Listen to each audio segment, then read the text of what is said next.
Hello ladies and gentlemen, I'm here with a little bit more of a interesting video.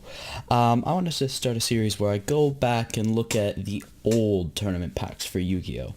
So as we know now, OTS 9 came out a little bit ago.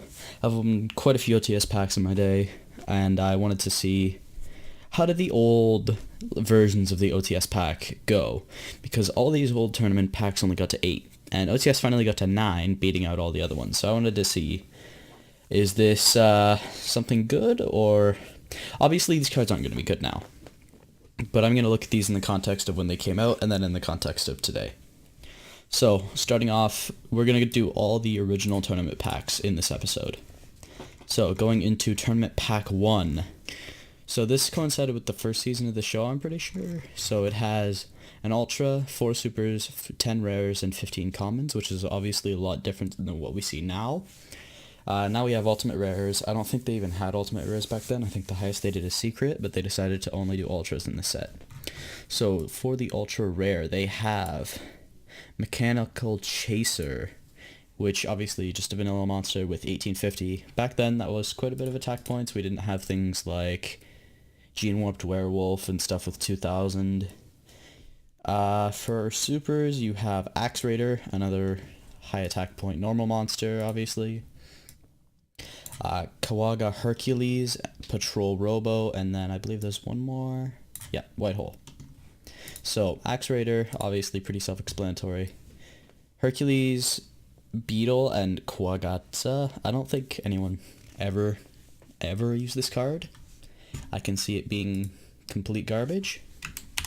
So let me just accidentally close that. Patrol Robo, let's see. During your standby phase, you can look at one face down that's been set by your opponent as long as this card remains face up on the field. I can see back in the day, people running Mirror Force and such, how that could be a good card. I can see that, yeah. And then the final one that I thought was kind of interesting is White Hole. If you activate Dark Hole, monsters you control cannot be destroyed by that Dark Hole effect. This card is garbage, and I think it's pretty obvious that this card is garbage. It doesn't even do anything to your opponent except to negate. Back then it was still a 1-of, so it's trying to plan for a power 1-of that isn't searchable. Ironically, you can search this thing with Rafflesia, but no one would ever use this. I don't know why they even reprinted it in Legendary Collection Kaiba. Obviously, none of these cards are good today, but even cards like White Hole were god-awful back in the day as well. So moving on to the second tournament pack, we see the exact same ratios and such. I guess I could keep going, but there's just a bunch of random stuff. There's nothing important for the rest of the list. There's one of the things to make the Beetle thing from before. None of these are good cards. None of these have been played for the past 10 years, possibly longer. I don't even know if these were played when they were printed. Like Tiger Axe, I don't see a point in playing that card. Again, I wasn't back all the way back then, but still. This is where it gets way more interesting, though. For your Ultra Rare, you get Morphing Jar. This card is so stupid. How is this card unbanned? It's so good. I will never understand who decided it was a good idea to print this. And sure, no one plays it now, especially, because obviously it's not as good right now because the game is so fast. Sure, if you draw 5 more cards, that's great, but unless you're drawing a ton of hand traps and battle stopping and stuff like that, you're just going to get OTK'd really, really fast. And by the time you flip it, it's already going to be battle phase, so you can't really do anything with the hand traps you draw. Basically, the way this card used to be used is play it with a bunch of traps, set Morphing Jar, set a bunch of back row, they'll flip it up, you both draw 5 cards, and then you proceed to OTK on your next turn, hopefully.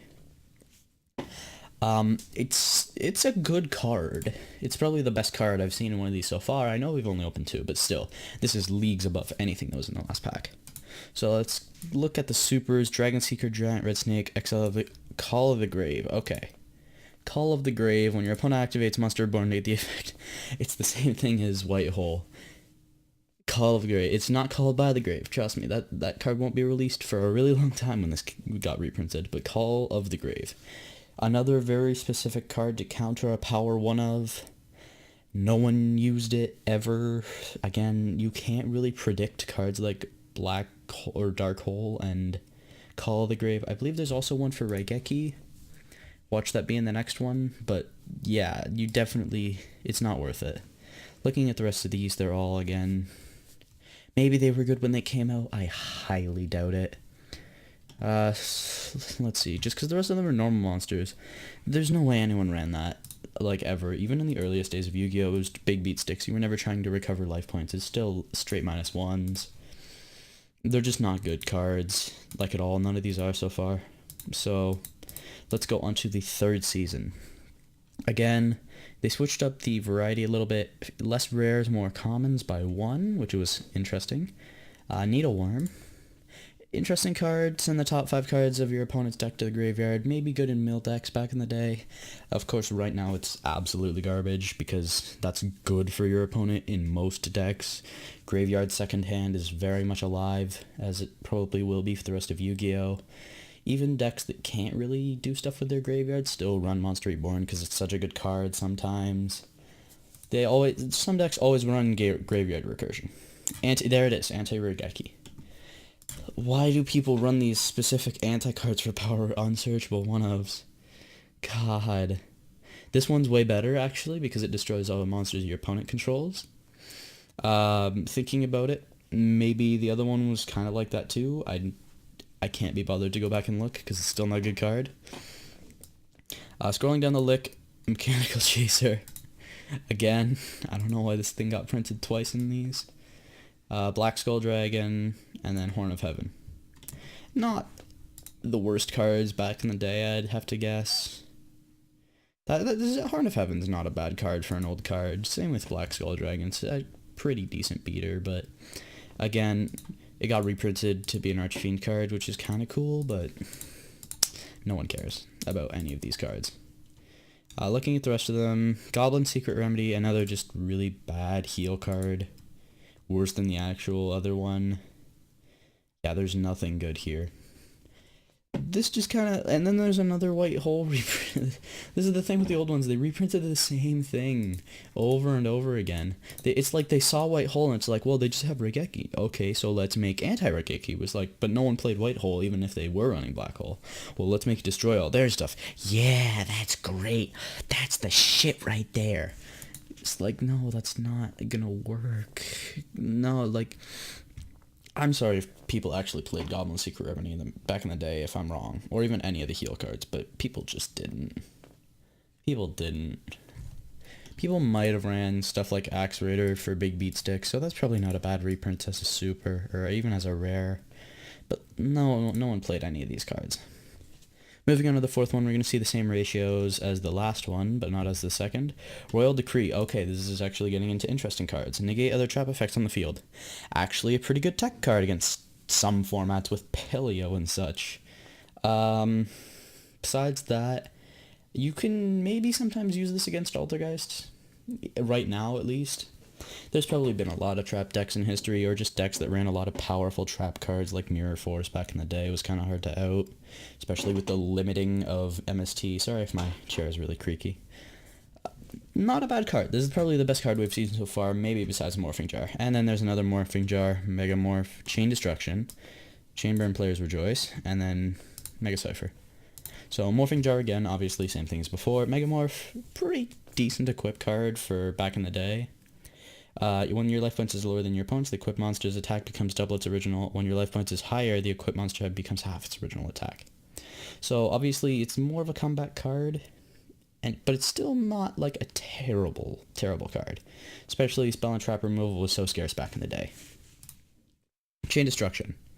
That's not what I thought it was the Chain Burn. Whoops. When a monster with 2,000 or less attack is summoned, target one of them, destroy all cards with that name in its controller's hand and main deck. Okay. I've seen this card before. I don't think anyone really runs it. Maybe back in the day to... Well, less than 2,000 attack, so you couldn't really hit boss monsters like Blue Eyes with it.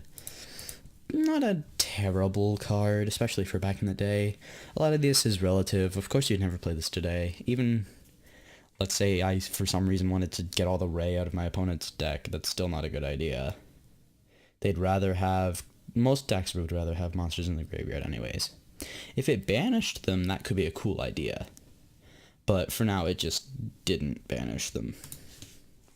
And then the Fiend Mecha Cyber, just if your opponent controls at least 2 more monsters than you do, you can special summon it. That's not terrible for back in the day, considering it's a 2200 beater. And unless they already have a pretty decent board presence, that could be a pretty good surprise card. So moving on to the next one. There's not much else here. Rush Recklessly is not like the worst card. Another Call of the Grave reprint.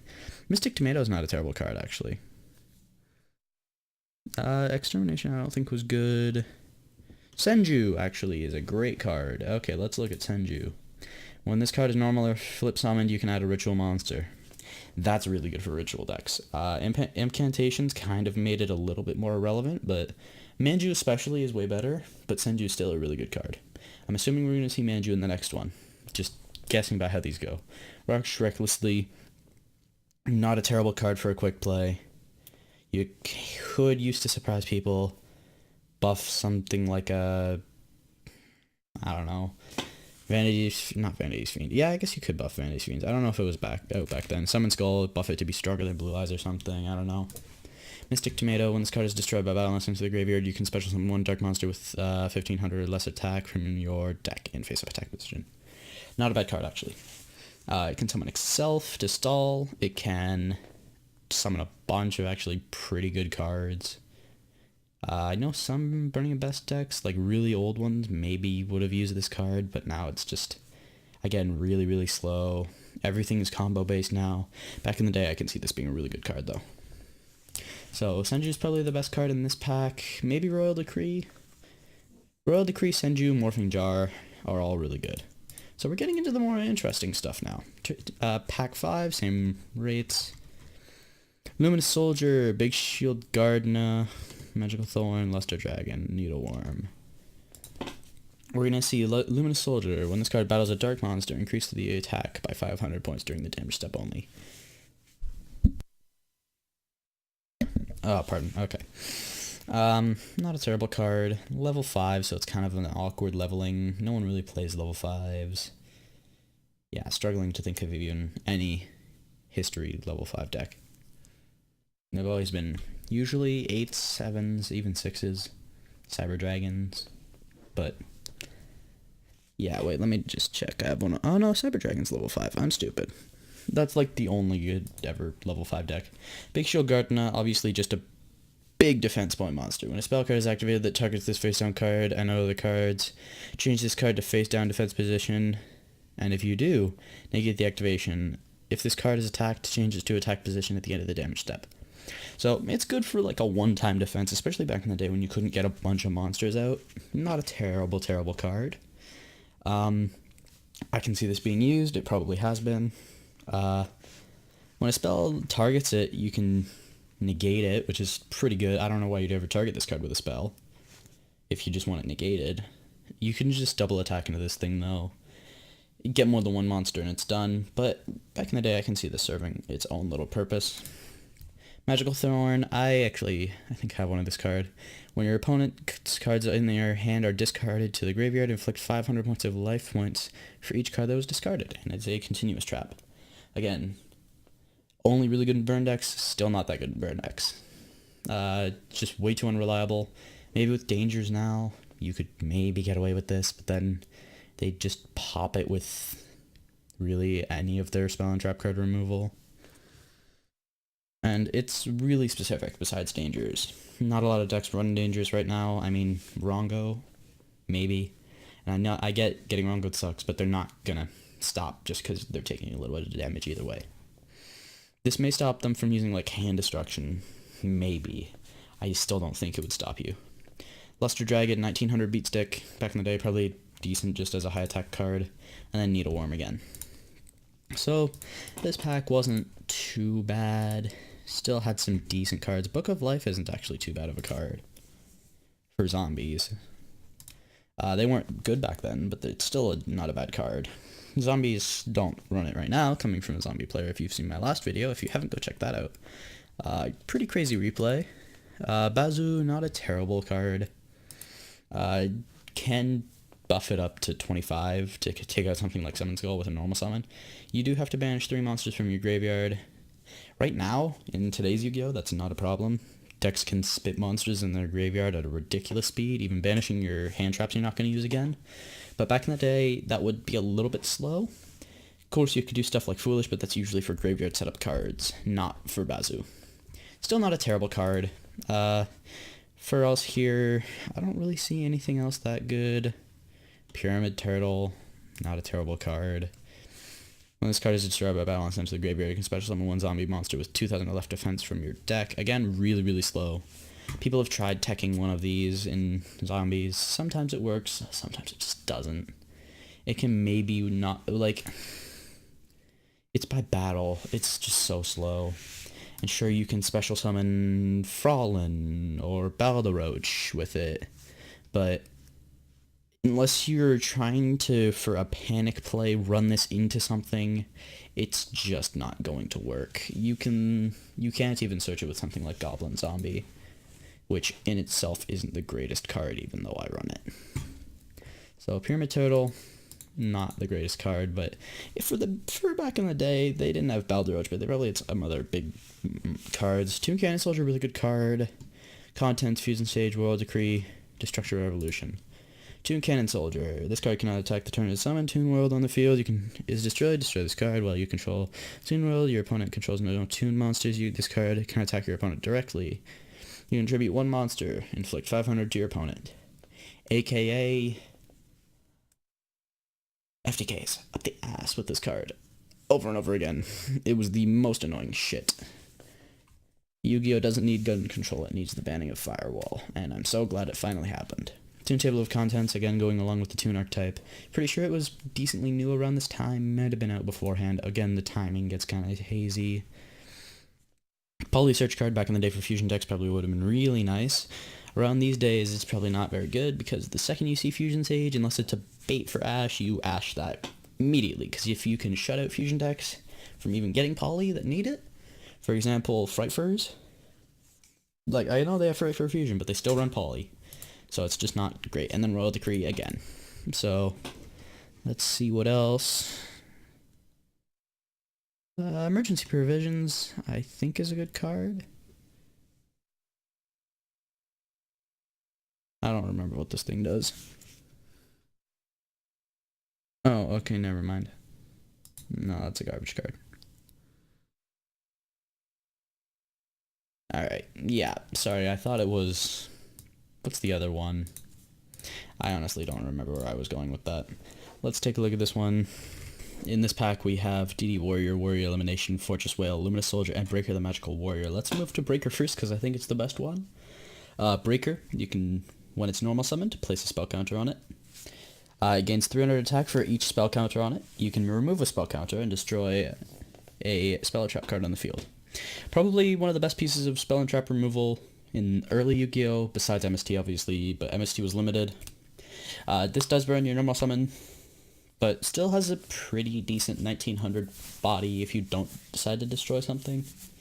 This was actually like one of the really big impact cards with actually good attack as well. Not a lot to be said about Breaker. It used to be a really, really good card. Not so much anymore, obviously. Luminous Soldier. If this card battles a dark monster, increase the attack of this card by 500 points during the damage step only. I feel like we looked at this card already. Fortress Whale. Ritual. Can only be summoned with ritual spell Fortress Whale's Oath, and it has no effect, so... Big beat stick, I guess. Warrior Elimination. Destroy all warriors on the field. Actually not a terrible card. Doesn't work well today, obviously, but... Warriors as a general type have always been very prevalent, so Warrior Elimination I can see getting play. A lot of boss monster warriors probably get decently outed back in the day. DD Warrior, speaking of warriors, after calculation, when this card battles a monster, banish that monster, also banish this card. Pretty good removal without destroying for back in the day especially. They didn't really have any banishing removal, I don't think. But again, nothing really had destruction removal. I'm not really so sure about DD Warrior. I know people have run it in the past. I just don't really like it. So I think that's all the good ones. Soul Exchange is a really good card. Right? Oh no, sorry, never mind. Last Will is a really good card. If a monster on your side of the field was sent to the graveyard this turn, you can special summon one monster with an attack of 1500 points or less from your deck once during this turn, then shuffle your deck. Back when they had to tell you to shuffle your deck. Man. Yeah. Definitely a really, really good attack. Really, really good card. Really, really, really, really good. It's banned, obviously. It just specials way too many things for free from the deck. Like, really high impact cards.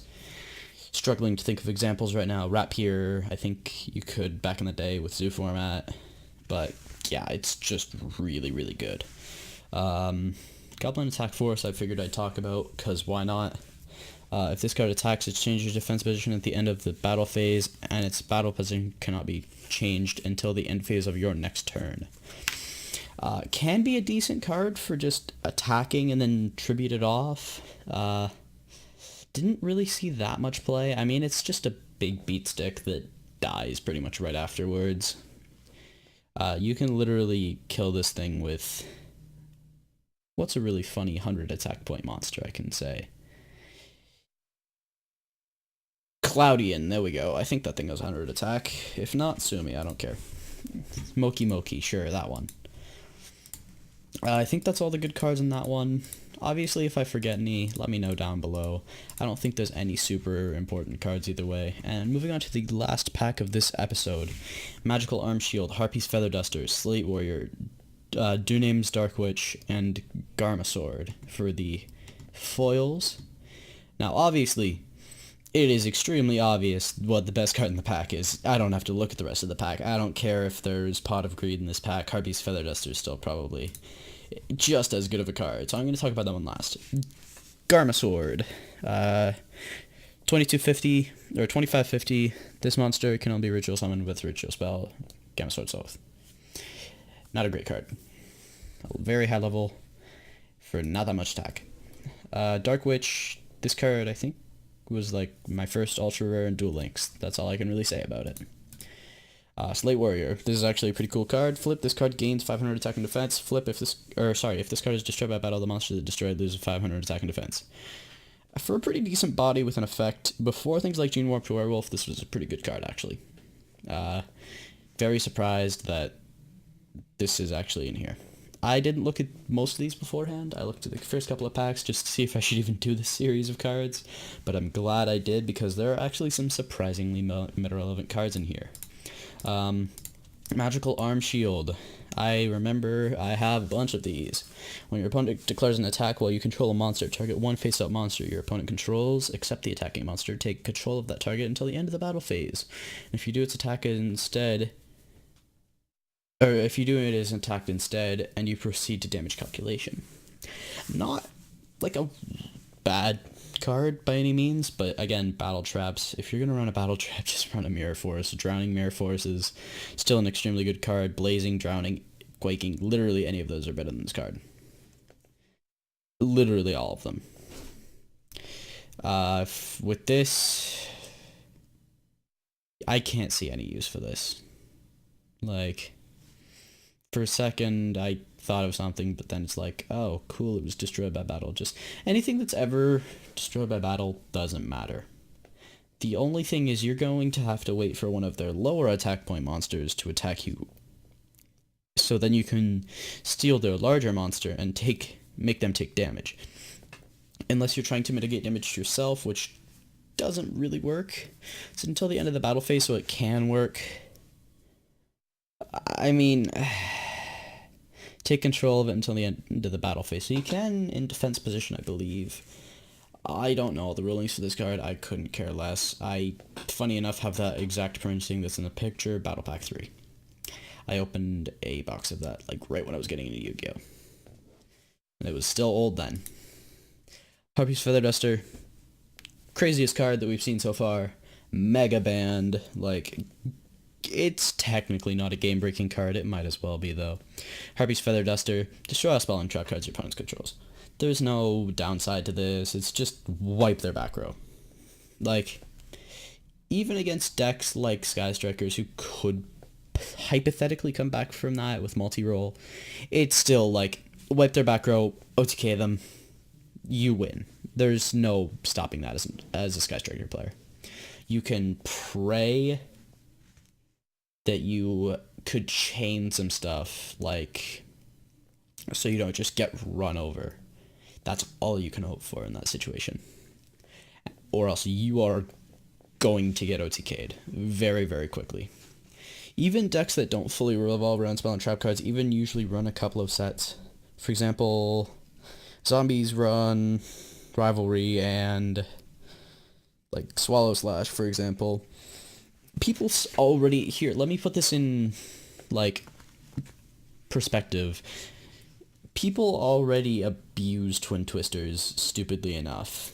Like, it's already a stupid good card. People use it in most side decks, if not main decks, to discard cards especially, but this is Twin Twisters better without the cost. It's better than Twin Twisters in every scenario except not getting to discard, which is still, I mean, still crazy good. You can activate it right out of your hand, and it just crushes some decks. Others, it doesn't exactly like getting Harpy's Feather Dustered. So, obviously the best card we've seen so far. I don't think I can explain how good this is. Maybe we'll get to a point in Yu-Gi-Oh! Where any face down is too slow, and Rongo, if it stays legal, is probably going to usher that in, let's be honest. The only thing I can see it, or like the only way I can see it being more overpowered is if it was a quick play. That would be even more broken, like MST and Twin. That's the only way it's worse than those two, is you can't, like, I've done this so many times against my friend. Set skill, activate Sky Iris, chain Twin, game. That's the only thing I can see Twin or MST being better. People would still probably play Twin if it was at 1. I can't see them playing it if it was at 3, like at all. People would stop playing Twin so fast. Instead, they'd just play that.